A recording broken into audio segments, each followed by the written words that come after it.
حضرت انس بن مالک حدیث کے راوی، میری طرف دیکھیے گا، حضرت انس بن مالک حدیث کے راوی ہیں، توجہ کرنا۔ کہتے ہیں ایک بی بی حضور کے پاس آئی، اپنا علاقہ چھوڑ آئی، آ کے کھڑی ہوئی تو اس نے کہا حضور میں خاندان بھی چھوڑ آئی ہوں، سسرال بھی، میکا بھی، ننیال بھی، ددیال بھی، میں ہر ایک کو چھوڑ آئی ہوں، میں جائیداد والی تھی وہ بھی چھوڑ آئی ہوں، مال دولت بھی چھوڑ، ایک میرا بیٹا تھا جوان وہ میں ساتھ لائی ہوں۔ سونیا یہ آپ کی نوکری کرے گا اور میں حضرت فاطمہ کی ڈیوٹی کروں گی، میں حضرت عائشہ کے برتن دھویا کروں گی، میں بھی نوکری کروں گی، حاضر ہیں۔ فرماتے ہیں رسول پاک نے بچہ اصحاب صفہ میں رکھ لیا، اصحاب صفہ میں، اور بی بی کو نبی پاک صلی اللہ علیہ وسلم نے عورتوں کے ساتھ متعین کیا۔ حضرت انس کہتے ہیں وہ نوجوان بڑا پیارا، بڑا میٹھا، بڑا دھیما، بڑا وفاشار، وہ سبق اچھی طرح یاد کرتا، وہ نماز دلچسپی سے پڑھتا، وہ حضور کی باتوں کو غور سے سنتا، وہ رسیلا، وہ سنجیدہ، وہ کم گو، وہ میٹھا، وہ پیارا۔ کہتے ہیں بڑی دلکشا طبیعت، اس کی مقناطیسی سی شخصیت، طبیعت کھنچی چلی جائے اس کی طرف، بڑا حسین و جمیل وہ نوجوان۔ اس ماں بیٹے کے تذکرے ہونے لگے کہ بڑی جائیدادیں چھوڑ کے آئے، بڑے مال والے، انہوں نے بڑی قربانی دی ہے، ہر رشتہ ناتا توڑ کے رب رسول سے یارانہ لگایا ہے، اللہ بڑا بے نیاز ہے۔ وہ بچہ بیمار ہو گیا، شدید علیل ہوا۔ حضرت انس بن مالک فرماتے ہیں ہم قریب جا کے بیٹھے تیمارداری کرنے تو اتنا علیل ہوا کہ اس کا وجود کانپنے لگا۔ کہتے ہیں کچھ ہی دیر گزری تو اس نے کلمہ پڑھا، روح پرواز کر گئی، روح پرواز کر گئی، سننا روح پرواز کر گئی۔ کہتے ہیں نبی پاک صلی اللہ علیہ وسلم کو بلایا، حضور آئے تو آنکھوں میں آنسو۔ نبی پاک صلی اللہ علیہ وسلم نے سر پہ ہاتھ پھیرا اور پہلے حضور نے جملے ارشاد فرمایا تم غسل دو، کفن دو، میں خود اس کا جنازہ پڑھاؤں گا۔ پھر حضور نے فرمایا نہیں، اسے غسل نہیں دینا، ارادہ بدل گیا ہے، پروگرام تبدیل ہو گیا، اسے غسل نہیں دینا، کفن نہیں دینا۔ حضور کیا کریں؟ فرمایا اس کی اماں کو جا کے بتاؤ۔ یہ نہیں فرمایا بلا کے لاؤ، اماں کو جا کے بتاؤ۔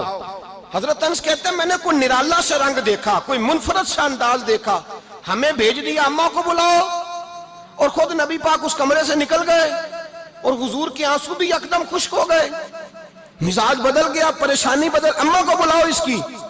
پتہ نہیں ارادہ ہے محبوب کیا ہے، ارادہ ہے خدا کیا ہے۔ کہتے اس کی اماں کو جا کے خبر دی تو ماں کو تو بس کوئی اتنا بتا دے کہ بیٹا سائیکل سے گر گیا ہے، سائیکل سے گر گیا ہے۔ اماں ساری رات سوتی نہیں۔ ایک شاعر نے کہا تھا ایک مدت ہوئی میری ماں نہیں سوئی، میں نے ایک رات کہا تھا مجھے ڈر لگتا ہے، ایک رات کہا تھا مجھے ڈر لگتا ہے۔ یہ اپنے اپنے رنگ ہوتے ہیں، اپنا اپنا انداز ہوتا ہے۔ رمضان شریف کا مہینہ آتا تو میری اماں جی کہاں گری کا تیل منگاتی، چیزیں منگاتی، اور پھر زبردستی میں منع کرتا کہ اماں جی نہیں یہ آپ کیا کر رہی ہیں، میں تو تیل ویسے بھی ذرا کم استعمال کرتا ہوں، تو رگڑ رگڑ کے، اور نہیں کتابیں بڑی موٹی ہیں، فلاں چیز بڑی موٹی، اس کا رنگ تھوڑا نرالا ہے۔ اور یہ جو ماں کا رنگ ہے نا، اس جیسا رنگ دوسرا ملتا بھی کوئی نہیں دنیا میں۔ یہ اپنی مثال آپ ہی ہے۔ اماں کو کہا تیرا بیٹا، اماں ذرا دوڑی، گری، پھر اٹھی، پھر گری، پھر اٹھی، پھر گری، روتی ہوئی آئی۔ کہتے ہیں پیچھے وہ روئی، لیکن جب بیٹے کی میت کے قریب آئی تو اب نہیں روئی۔ کہتے ہیں ہمارے چہروں پہ نظر دے ڈالی اور کہنے لگی تمہارا کلاس فیلو فوت ہو گیا ہے، واقعی چلا گیا ہے؟ کہاں پردہ کر گیا، واقعی کہاں؟ کہتے ہیں اماں نا زمین پہ بیٹھی اور پہلے اس نے بیٹے کے پیر اٹھا کے چومے، پھر سینے پہ رکھے، پھر وہاں سے اٹھی اور ادھر آئی، سر سجدے میں رکھا اور دونوں ہاتھ اٹھا کے کہنے لگی اے اللہ میں دولت کے لیے ایمان نہیں لائی تھی، اے اللہ میں جائیدادوں کے لیے کلمہ نہیں پڑھا تھا، مولا میں تیری بارگاہ میں آئی تھی تو میں تیرے اور تیرے رسول کو مان کر آئی تھی، خدا بندہ میں نے میکے چھوڑ دیے، سسرال چھوڑ دیا، ننیال چھوڑ دیے، ددیال، وہ دشمن تھے سارے دین کے، چھوڑ کے آئی، میں نے آرزوؤں کا بڑا مکان بھی چھوڑا، خدا بندہ بیٹے نے جانا تھا، مجھے شکوہ کوئی نہیں، لیکن خدا بندہ اب میرے سارے کہیں گے تو نے کلمہ پڑھا تھا تو تیرا بیٹا ہی چلا گیا۔ اے اللہ کی اگر تو نے دل مسلم کی دل جوئی نہیں، تانا دیں گے بت کے مسلم کا خدا کوئی نہیں۔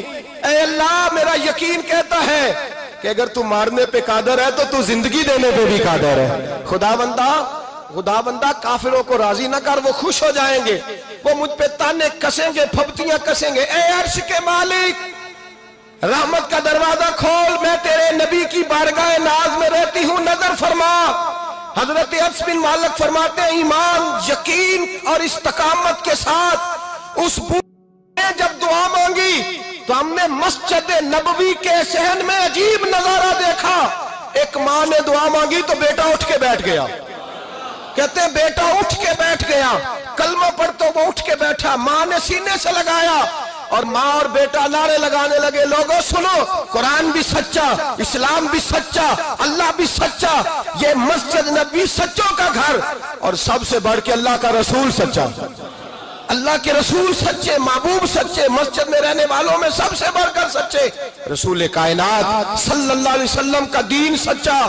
فرماتے ہیں رسول پاک کو خبر دی تو محبوب نے مسکرا کے فرمایا میرے رب کی طاقتیں بڑی زیادہ ہیں، ان اللہ علی کل شیء قدیر، اللہ کی طاقت بڑی ہے۔ ایمان تھا، یقین، استقامت، بچہ اٹھ کے بیٹھ گیا۔ حضرت انس کہتے ہیں وہ حضور کے زمانے میں بھی حیات رہا، وصال ظاہری کے بعد حضرت ابو بکر کے زمانے میں بھی موجود رہا، عمر کے زمانے میں بھی موجود، حضرت عثمان کے زمانے میں اس کی ماں کا انتقال ہوا، اس نے اماں کو دفن کیا اور ماں کے بڑے عرصے کے بعد اس نے پردہ کیا۔ جب ہم اس کی طرف دیکھتے تھے نا، دیکھتے اس کی طرف تھے پر ہمیں اس کی اماں کا ایمان یاد آ جاتا تھا، ہمیں یقین، او بھائی کبھی تو نے رب کریم کی بارگاہ میں سر سجدے میں رکھ کے مانگا ہی نہیں، تو کبھی آیا ہی نہیں، ورنہ اس کے دروازے سے کوئی خالی جا سکتا، سوال ہی نہیں پیدا ہوتا کوئی خالی جائے، کوئی جاتا ہی نہیں، وہ بھیجتا ہی نہیں، اس کا انداز ہی نہیں، اس کا یہ کریمانہ انداز ہی نہیں، وہ بھیجتا ہی نہیں، وہ تو نواز دیتا ہے۔ ایمان، یقین، استقامت اپنائیے، اوڑھیے اپنی زندگی میں، اللہ تبارک و تعالیٰ کے ساتھ جڑیے۔ یہ دنیا داروں کے ساتھ ہم تعلق جوڑ کے رکھتے ہیں، کبھی SMS، کبھی ٹیلی فون، کبھی عید پہ مبارکباد، کبھی فلان جگہ، دنیا داروں سے جوڑ کے رہتے ہو، خدا سے جوڑ کے رہو، کبھی فجر میں جڑ جاؤ، کبھی زور میں جڑ جاؤ، کبھی تلاوت میں جڑ جاؤ، کبھی درود و سلام کی وجہ سے رب کریم کے ساتھ تعلق بناؤ، کبھی رمضان میں، کبھی ایمان میں، کبھی حج میں، کبھی عمرے میں، کبھی کسی غریب کی مدد میں، کبھی کسی لاچار کی مدد میں، کبھی بے کس کی مدد میں، کبھی مجبور کی مدد، جڑ جاؤ اللہ تبارک و تعالیٰ کے ساتھ، مضبوط ایمان، مضبوط قوت پیدا کرو، توانائیاں حاصل کرو، اپنے اندر خوبی پیدا کرو۔ میرے بھائی یاد رکھیں، ایمان مضبوط ہوتا ہے تو اللہ عرش سے مدد نازل فرماتا ہے، اور جب ایمان کمزور ہوتا ہے تو جو مدد پاس ہوتی ہے وہ بھی چھن جاتی ہے۔ رمضان المبارک کا جمعہ، پہلا جمعہ، ایمان کا موضوع بیان کر کے دو باتیں گزارش کرنی ہے۔ ایک وعدہ کیا میرے نبی پاک نے، ذرا ایک تجربہ کریں تو صحیح، اس پر بھی ذرا تجربہ کریں، یہ 8 دن یہ نسخہ آزمائیں تو صحیح۔ رسول پاک نے فرمایا تو نماز پڑھ، تیرے نبی کا وعدہ ہے تیری روزی میں برکت ہو جائے گی، اس کو ذرا آزمائیں تو صحیح، آزمائیں تو صحیح۔